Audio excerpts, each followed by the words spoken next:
आज आपण बनवणार आहोत मटकीची भाजी, ज्याला आपण स्प्राउट आणून ठेवलेत. ते मोड आणून ठेवले तर म्हणजे त्याच्यात व्हिटॅमिन जास्त वाढतात, म्हणून आपण ती मोड आणून खाल्ली तर खूप चांगलं आहे.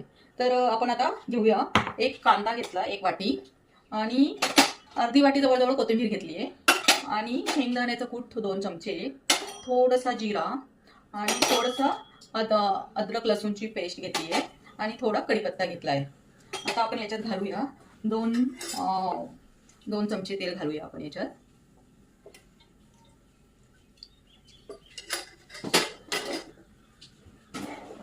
थोडंसं आपल्याला चिमूटभर हिंग घालायचं आहे. आता हिंगाने आपल्याला डायजेशन नीट व्हायला मदत होते, म्हणून आपण थोडा हिंग घालतो, आणि टेस्ट पण छान येते याच्याने. मग थोडंसं जिरा घालूया आपण. त्यानंतर आपण कट केलेला कांदा घालूया.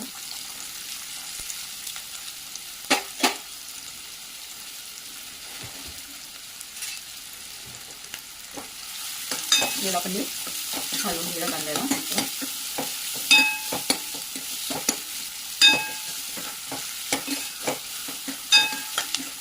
आता आपण याच्यात अद्रक लसूणची पेस्ट घालूया. आले लसूण पेस्ट मी आधीच बनवून ठेवली आहे. मिक्स करून घेऊया आपण.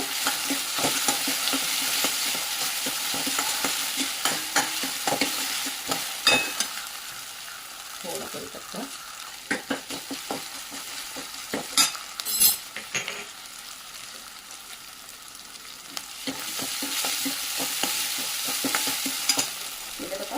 मसाले घालायचे मोठ्याने. रेड चिली पावडर, आणि थोडा गरम मसाला घालणार आहोत आपण, आणि धनिया जिऱ्याची पावडर घालणार आहोत. त्याला आपण मिक्स करून घेऊ आपण. आता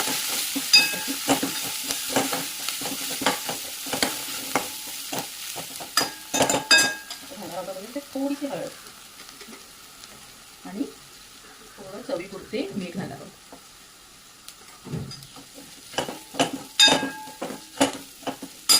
आपण मटकी घालणार आहोत. मटकी मी पाण्यात धुवून घेतली आहे छानपैकी, आणि आता त्याला भाजीमध्ये टाकून द्यायचं आपण.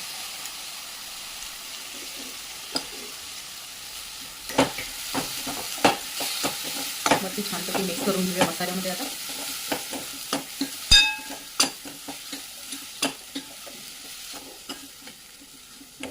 थोडंसं खानदेशी पद्धतीने बनवण्याचा म्हणजे बनवताना आपण शेंगदाणे वगैरे जरा जास्त वापरतो, तर म्हणून ते खानदेशी तडका मी त्याला दिला आहे. आता त्याच्यात आपण 1 ग्लास जवळजवळ गरम पाणी घालूया.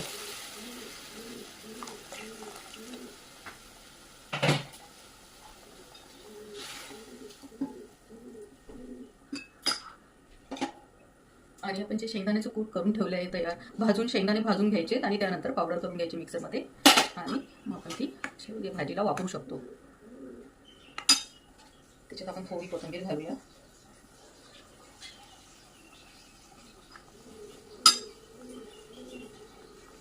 अशा प्रकारे एकदम सोप्या पद्धतीची भाजी आपण बनवली आहे मटकीची.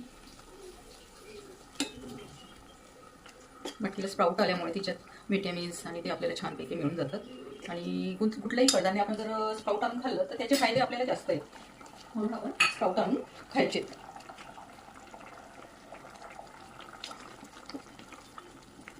अशा प्रकारे आपली भाजी आता तयार झाली आहे.